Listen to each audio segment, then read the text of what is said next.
ನಮಸ್ಕಾರ ವೀಕ್ಷಕರೇ, ನೀಲಕಂಠ ಆಚಾರ್ಯ ಯೂಟ್ಯೂಬ್ ಚಾನೆಲ್ಗೆ ಸ್ವಾಗತ. ವೀಕ್ಷಕರೇ, ನೀವು ಯಾರಿಂದನಾದರೂ ತೀವ್ರವಾಗಿ ಹಿಂಸೆಯನ್ನು ಅನುಭವಿಸ್ತಾ ಇದ್ದೀರಾ ಅಂತ ಹೇಳಿದ್ರೆ, ಸಂಪೂರ್ಣವಾಗಿ ಅವರು ನಿಮ್ಮನ್ನು ಯಾವುದೇ ಕಾರಣಕ್ಕೂ ಜೀವನ ನಡೆಸೋದಕ್ಕೆ ಬಿಡ್ತಾ ಇರೋದಿಲ್ಲ, ಹೆಜ್ಜೆ ಹೆಜ್ಜೆಗೂ ಮುಳ್ಳಾಗಿ ಕಾಡ್ತಾ ಇದ್ದಾರೆ. ನಿಮ್ಮ ಜೀವನದಲ್ಲಿ ವೀಕ್ಷಕರೇ ಶತ್ರುಗಳ ಕಾಟ ಹೆಚ್ಚಾಗಿರುತ್ತೆ. ಹೌದಾ? ಜೊತೆಲೇ ಇದ್ಕೊಂಡು ನಿಮ್ಮನ್ನು ಸಂಪೂರ್ಣವಾಗಿ ನಾಶ ಮಾಡುವಂಥದ್ದಾಗಿರ್ಬೋದು, ಹೆಜ್ಜೆ ಹೆಜ್ಜೆಗೂ ಮುಳ್ಳಾಗಿ ಕಾಡ್ತಾ ಇರುವಂಥದ್ದಾಗಿರ್ಬೋದು, ನಿಮಗೆ ಹೊಡೆಯುವಂಥದ್ದಾಗಿರ್ಬೋದು, ಕೊಲೆ ಬೆದರಿಕೆ ಹಾಕುವಂಥದ್ದಾಗಿರ್ಬೋದು. ಈ ರೀತಿಯಲ್ಲಿ ಶತ್ರುಗಳಂದ್ರೆ ವೀಕ್ಷಕರೇ ನಾನಾ ರೀತಿಯಲ್ಲಿ ಇರ್ತಾರೆ. ನಿಮಗೆ ಶತ್ರುಗಳು ನಿಮ್ಮ ಕಣ್ಣ ಮುಂದೆನೇ ಇರ್ತಾರೆ, ಅಥವಾ ನಿಮ್ಮ ಶತ್ರುಗಳು ಕೆಲವೊಮ್ಮೆ ನಿಮ್ಮ ಕಣ್ಣ ಮುಂದೆ ಬರೋದಿಲ್ಲ, ಹಿಂದೆನೇ ನಿಂತ್ಕೊಂಡು ನೀವು ನಾಶ ಆಗಬೇಕು, ನೀವು ಯಾವುದೇ ಕಾರಣಕ್ಕೂ ಏಳಿಗೆ ಆಗಬಾರ್ದು ಅನ್ನೋ ರೀತಿಯಲ್ಲಿ ಹಿಂದೆನೇ ನಿಂತ್ಕೊಂಡು ಪಿತೂರಿಯನ್ನ ನಡೆಸ್ತಾ ಇರ್ತಾರೆ. ಹೌದಾ? ಇಂಥ ಶತ್ರುಗಳನ್ನ ವೀಕ್ಷಕರೇ ಹೇಗೆ ನಾಶ ಮಾಡಬಹುದು? ನೀವೇ ನಿಮ್ಮ ಮನೆಯಲ್ಲೇ ಕೂತು ವೀಕ್ಷಕರೇ ನಿಮ್ಮ ಶತ್ರುಗಳನ್ನ ಸುಲಭವಾಗಿ ಹೇಗೆ ನಾಶ ಮಾಡಬಹುದು ಅಂತ ಇವತ್ತಿನ ದಿನ ಈ ವಿಡಿಯೋದಲ್ಲಿ ತಿಳಿಸ್ಕೊಡ್ತಾ ಇದ್ದೀನಿ ವೀಕ್ಷಕರೇ. ಅದಕ್ಕೂ ಮುನ್ನ ವೀಕ್ಷಕರೇ, ನೀವು ಇನ್ನೂ ನಮ್ಮ ಚಾನೆಲ್ಗೆ ಸಬ್ಸ್ಕ್ರೈಬ್ ಆಗಿಲ್ಲ ಅಂದ್ರೆ ಈ ಕೂಡಲೇ ಸಬ್ಸ್ಕ್ರೈಬ್ ಆಗಿ. ನಿಮ್ಮ 10 ಹಲವಾರು ಸಮಸ್ಯೆ ಏನೇ ಇದ್ರೂ ವೀಕ್ಷಕರೇ ಪರಿಹಾರ ತಿಳ್ಕೋಬೇಕು ಅಂತ ಇದ್ರೆ ಈ ಕೂಡಲೇ ಈ ಡಿಸ್ಪ್ಲೇ ಕಾಣ್ತಿರುವಂತ ನನ್ನ ನಂಬರ್ಗೆ ಕರೆ ಮಾಡಬಹುದು ವೀಕ್ಷಕರೇ.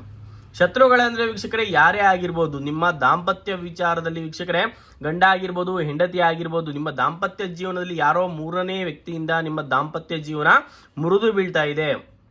ನಿಮ್ಮ ದಾಂಪತ್ಯ ಜೀವನದಲ್ಲಿ ಯಾರೋ ಒಬ್ಬ ನಿಮ್ಮ ದಾಂಪತ್ಯ ಜೀವನದಲ್ಲಿ ತಂದಿಟ್ಟು ತಮಾಷೆಯನ್ನು ನೋಡ್ತಾ ಇದ್ದಾನೆ. ನಿಮ್ಮ ದಾಂಪತ್ಯ ಜೀವನ ಮುರಿದು ಸಂಪೂರ್ಣವಾಗಿ ಜಗಳ, ಕಲಹ, ಮನಸ್ತಾಪಗಳು ಉಂಟಾಗ್ತಾ ಇದೆ ಅಂತ ಹೇಳಿದ್ರೆ, ಅಷ್ಟೇ ಅಲ್ಲ ವೀಕ್ಷಕರೇ, ಪ್ರೀತಿ ಪ್ರೇಮ ವಿಚಾರದಲ್ಲಿ ಎಷ್ಟೋ ವರ್ಷದಿಂದ ಇಷ್ಟಪಟ್ಟಿರ್ತೀರಾ, ಯಾರೋ ಒಬ್ಬ ಮೂರನೇ ವ್ಯಕ್ತಿಯ ಪ್ರವೇಶದಿಂದ ನಿಮ್ಮ ಪ್ರೀತಿ ಪ್ರೇಮ ವಿಚಾರ ಮುರಿದು ಬೀಳ್ತಾ ಇದೆ ಅಂತ ಹೇಳಿದ್ರೆ, ಅಷ್ಟೇ ಅಲ್ಲ ವೀಕ್ಷಕರೇ, ಕೆಲಸ ಮಾಡುವಂತ ಜಾಗದಲ್ಲಿ ನೀವು ನೆಮ್ಮದಿಯಾಗಿ ಕೆಲಸ ಮಾಡ್ತಾ ಇದ್ರು, ಯಾರೋ ಒಬ್ಬ ವ್ಯಕ್ತಿಯಿಂದ ನಿಮಗೆ ಕೆಲಸದಲ್ಲಿ ತೊಂದರೆ ಆಗ್ತಾ ಇದೆ, ನಿಮ್ಮ ಕೆಲಸ ಹೋಗೋ ಭೀತಿಯಲ್ಲಿ ಇದೆ ಅಂತ ಹೇಳಿದ್ರೆ, ನೆಮ್ಮದಿಯಾಗಿ ಅಲ್ಲಿ ಕೆಲಸ ಮಾಡೋದಕ್ಕೆ ಆಗ್ತಾ ಇರೋದಿಲ್ಲ, ಕಿರುಕುಳ, ಟಾರ್ಚರ್ ಅನ್ನು ಕೊಡ್ತಾ ಇದ್ದಾರೆ ಅಂತ ಹೇಳಿದ್ರೆ, ಅಷ್ಟೇ ಅಲ್ಲ ವೀಕ್ಷಕರೇ, ಸಂಬಂಧಿಕರಾಗಿರ್ಬೋದು, ಸ್ವತಃ ನಿಮ್ಮ ಸಂಬಂಧಿಕರೇ ಆಸ್ತಿ ವಿಚಾರದಲ್ಲಾಗಿರ್ಬೋದು, ಪ್ರೀತಿ ಪ್ರೇಮದ ವಿಚಾರದಲ್ಲಾಗಿರ್ಬೋದು, ಹಣಕಾಸಿನ ವಿಚಾರದಲ್ಲಾಗಿರ್ಬೋದು ನಿಮಗೆ ತೊಂದರೆಯನ್ನು ಕೊಡ್ತಾ ಇದ್ದಾರೆ, ನೆಮ್ಮದಿಯಾಗಿ ಜೀವನ ಮಾಡೋದಕ್ಕೆ ಬಿಡ್ತಾ ಇರೋದಿಲ್ಲ ಅಂತ ಹೇಳಿದ್ರೆ, ಶತ್ರುಗಳಂದ್ರೆ ವೀಕ್ಷಕರೇ ಈ ರೀತಿಯಲ್ಲಿ ನಾನಾ ರೀತಿಯಲ್ಲಿ ಇರ್ತಾರೆ. ಯಾವುದೋ ಒಂದಲ್ಲ ಒಂದು ಕಾರಣಕ್ಕೆ ನಿಮಗೆ ಹೆಜ್ಜೆ ಹೆಜ್ಜೆಗೂ ಮುಳ್ಳಾಗಿ ನಿಂತಿದ್ದಾರೆ,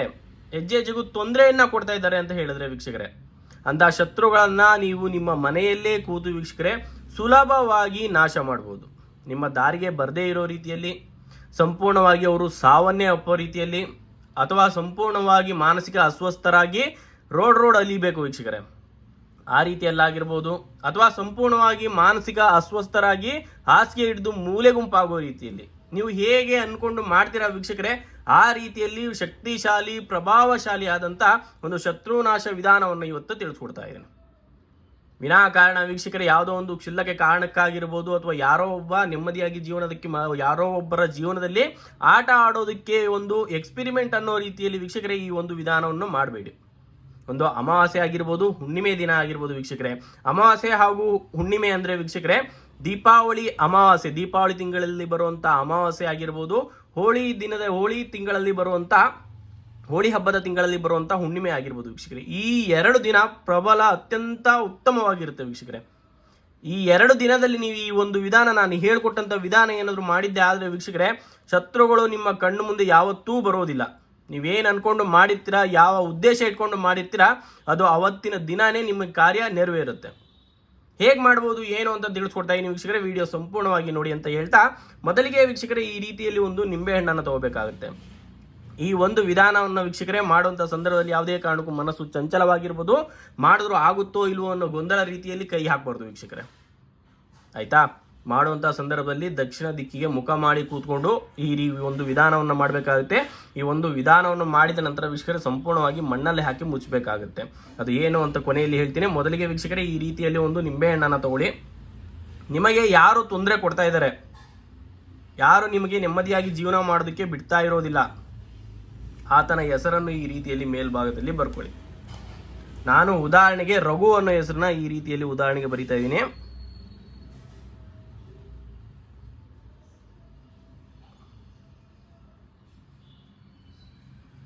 ಹೀಗೆ ವೀಕ್ಷಕರೇ ಒಂದು ನಿಂಬೆ ಹಣ್ಣಿನ ಮೇಲ್ಭಾಗದಲ್ಲಿ ಈ ರೀತಿಯಲ್ಲಿ ನಿಮ್ಮ ಶತ್ರುವಿನ ಹೆಸರನ್ನ ಬರ್ಕೊಳ್ಳಿ. ನಿಂಬೆಹಣ್ಣು ತಗೋಬೇಕಾದ್ರೆ ವೀಕ್ಷಕರೇ ಒಂದು ಉತ್ತಮವಾಗಿರಬೇಕು, ಚೆನ್ನಾಗಿರ್ಬೇಕು. ನಿಂಬೆಹಣ್ಣು ಕೊಳ್ತೋಗಿರುವಂಥದ್ದಾಗಿರ್ಬೋದು, ಆಲ್ರೆಡಿ ಒಂದು ಕೊಳತು ಈ ರೀತಿಯಲ್ಲಿ ಉಪಯೋಗಕ್ಕೆ ಬರ್ತಾ ಇರೋದಿಲ್ಲ ಅಂತ ನಿಂಬೆಹಣ್ಣನ್ನು ಯಾವುದೇ ಕಾರಣಕ್ಕೂ ತಗೋಬಿಡಿ. ಈ ರೀತಿಯಲ್ಲಿ ಚೆನ್ನಾಗಿರುವಂಥ ಒಂದು ನಿಂಬೆಹಣ್ಣನ್ನು, ಹಸಿರಾಗಿರುವಂಥ ನಿಂಬೆಹಣ್ಣನ್ನು ತಗೊಳ್ಳಿ.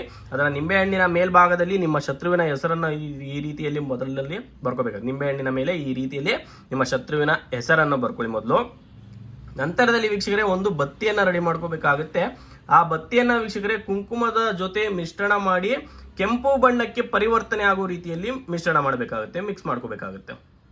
ನೋಡ್ತಾ ಇದ್ದೀರಾ, ಒಂದು ಕೆಂಪು ಬಣ್ಣದಲ್ಲಿ ವೀಕ್ಷಕರೇ ಒಂದು ಬತ್ತಿಯನ್ನು ರೆಡಿ ಮಾಡ್ಕೊಳ್ಳಿ.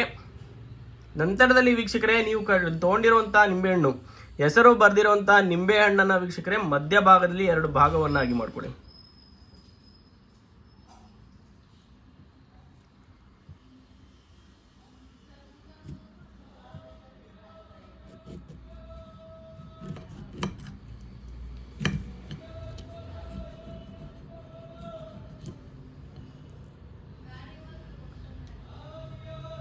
ಈ ರೀತಿಯಲ್ಲಿ ಕಟ್ ಮಾಡಿರುವಂಥ ನಿಂಬೆಹಣ್ಣಿನ ಈ ರೀತಿಯಲ್ಲಿ ಹಿಂಬದಿಯಿಂದ ನಿಮಗೆ ದೀಪ ಹಚ್ಚುವಂಥದ್ದು ಸಹಜವಾಗಿ ನಿಮಗೆ ಗೊತ್ತಿರುತ್ತೆ. ಈ ರೀತಿಯಲ್ಲಿ ಹಿಂಬದಿಯಿಂದ ಒಂದು ಆ ಹೆಸರು ಬರೆದಿರುವಂಥ ನಿಂಬೆಹಣ್ಣಿನ ಮೇಲೆ ಈ ರೀತಿ ಮಾಡಿ ಒಂದು ದೀಪವನ್ನು ಹಚ್ಚಬೇಕಾಗುತ್ತೆ.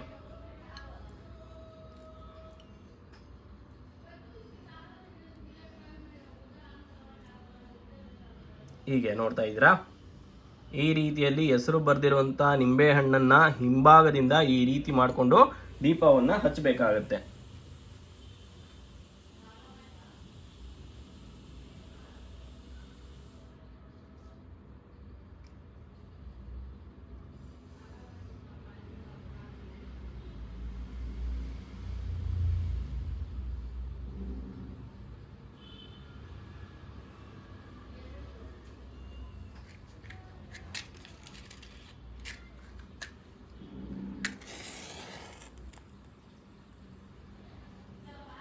ಹೀಗೆ ಈ ರೀತಿಯಲ್ಲಿ ಹಚ್ಚಿರುವಂತಹ ಒಂದು ದೀಪವನ್ನ ವೀಕ್ಷಕರೇ ಒಂದು ಮಣ್ಣಿನ ಮಡಿಕೆಯಲ್ಲಿ ಹಾಕಿ ಇದನ್ನ ಮಣ್ಣಿನ ಮಡಿಕೆಯನ್ನ ಸಂಪೂರ್ಣವಾಗಿ ಯಾರು ನಡಿದೇ ಇರುವಂತ ಜಾಗದಲ್ಲಿ ಹೋಗಿ ಮಣ್ಣಲ್ಲಿ ಹಾಕಿ ಮುಚ್ಚಬೇಕಾಗುತ್ತೆ. ಈ ರೀತಿಯಲ್ಲಿ ಸಂಪೂರ್ಣವಾಗಿ ವೀಕ್ಷಕರೇ ದೀಪ ಯಾವುದೇ ಕಾರಣಕ್ಕೂ ಆರೋಗಬಾರ್ದು, ಆ ರೀತಿಯಲ್ಲಿ ನೋಡ್ಕೋಬೇಕಾಗುತ್ತೆ. ಈ ರೀತಿಯಲ್ಲಿ ಮಣ್ಣಿನಲ್ಲಿ ವೀಕ್ಷಕರೇ ಈ ರೀತಿಯಲ್ಲಿ ಒಂದು ನಿಂಬೆಹಣ್ಣಿನ ಹಿಂಭಾಗದಲ್ಲಿ ನಿಮ್ಮ ಶತ್ರುವಿನ ಹೆಸರನ್ನ ಬರೆದು ಒಂದು ಕೆಂಪು ಬತ್ತಿಯಿಂದ ಸಂಪೂರ್ಣವಾಗಿ ಈ ರೀತಿಯಲ್ಲಿ ದೀಪವನ್ನು ಹಚ್ಚಿ ವೀಕ್ಷಕರೇ ಈ ಒಂದು ಮಣ್ಣಿನ ಮಡಿಕೆಯನ್ನು ವೀಕ್ಷಕರೇ ಒಂದು ಮಣ್ಣಿನ ಪಾತ್ರೆ ಆಗಿರ್ಬೋದು ಅಥವಾ ಯಾವುದಾದ್ರು ಲೋಹದಾಗಿರ್ಬೋದು ಈ ರೀತಿಯಲ್ಲಿ ಸಂಪೂರ್ಣವಾಗಿ ಮುಚ್ಚಿ ಇದನ್ನು ಸಂಪೂರ್ಣವಾಗಿ ಹೋಗಿ ದೀಪ ಉರಿಯುವಂಥ ಸಂದರ್ಭದಲ್ಲೇ ಹೋಗಿ ಮಣ್ಣಲ್ಲೇ ಹಾಕಿ ಮುಚ್ಚಾಕಬೇಕಾಗುತ್ತೆ ಸಂಪೂರ್ಣವಾಗಿ. ಈ ರೀತಿ ಮಾಡೋದ್ರಿಂದ ವೀಕ್ಷಕರೇ ಒಂದು ದೀಪಾವಳಿ ಅಮಾವಾಸ್ಯೆ ಆಗಿರ್ಬೋದು, ಹೋಳಿ ಹುಣ್ಣಿಮೆಯಿಂದೆಲ್ಲ ಆಗಿರ್ಬೋದು, ಈ ರೀತಿ ವಿಧಾನವನ್ನು ಮಾಡೋದ್ರಿಂದ ನೀವು ಯಾವ ಉದ್ದೇಶ ಇಟ್ಕೊಂಡು ಮಾಡಿರ್ತೀರ ವೀಕ್ಷಕರೇ ಆ ಸಂಪೂರ್ಣವಾಗಿ ಶತ್ರು ನಾಶ ಆಗಿರುವಂಥದ್ದಾಗಿರ್ಬೋದು, ಹಾಸಿಗೆ ಹಿಡಿದು ಮೂಲೆ ಗುಂಪಾಗಿರುವಂಥದ್ದಾಗಿರ್ಬೋದು, ಅಥವಾ ಮಾನಸಿಕ ಅಸ್ವಸ್ಥನಾಗಿ ರೋಡ್ ಅಲಿಯುವಂಥದ್ದಾಗಿರ್ಬೋದು, ಅಥವಾ ಸಾವನ್ನಪ್ಪುವಂಥದ್ದಾಗಿರ್ಬೋದು. ಈ ರೀತಿಯಲ್ಲಿ ನಿಮ್ಮ ಜೀವನದಲ್ಲಿ ಯಾರಾದರೂ ತೊಂದರೆ ಕೊಡ್ತಾ ಇದ್ದಾರೆ ಅಂತ ಹೇಳಿದ್ರೆ ವೀಕ್ಷಕರೇ ಈ ಒಂದು ವಿಧಾನದ ಮುಖಾಂತರ ವೀಕ್ಷಕರೇ ನಿಮ್ಮ ಶತ್ರುಗಳನ್ನ ನೀವೇ ನಾಶ ಮಾಡಬಹುದು. ಹೌದಾ?